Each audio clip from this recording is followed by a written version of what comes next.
চবৰে এটা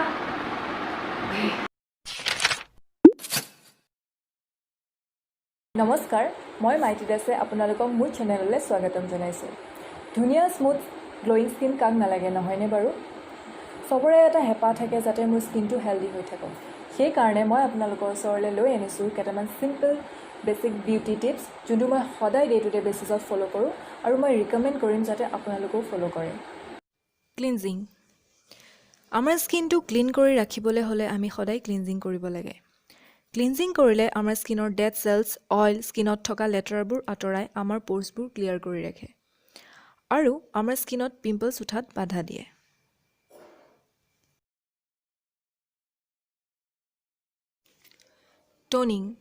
টোনিং কৰিলে আমাৰ স্কিনৰ অপেন প'ৰ্ছবোৰ বন্ধ কৰে আৰু আমাৰ স্কিনটো ধুনীয়া ফাৰ্ম আৰু টাইট কৰি ৰাখিবলৈ সহায় কৰে মইশ্চাৰাইজিং সদায় স্কিন মইশ্চাৰাইজ কৰিব নাপাহৰিব মইশ্চাৰাইজিং কৰিলে আমাৰ স্কিনটো য়ং হৈ থাকিবলৈ আমাক সহায় কৰিব মইশ্চাৰাইজিং কৰাৰ টাইমত আমাৰ স্কিনটোত ভালকৈ মাছাজ দিব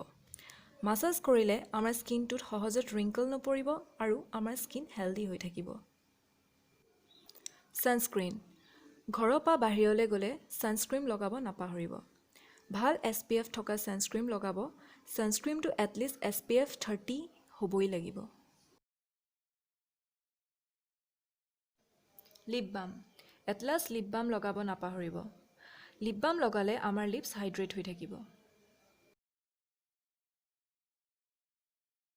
খিনি কৰাৰ উপৰিও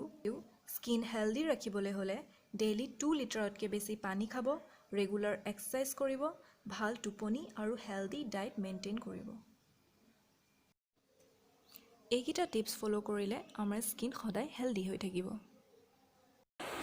হেল্ডি স্কিন এটা পাবলৈ এই টিপছকেইটা ফলো কৰক আৰু মোৰ চেনেলটো লাইক শ্বেয়াৰ আৰু ছাবস্ক্ৰাইব কৰি বেল আইকনটো টিপিবলৈ নাপাহৰিব থেংক ইউ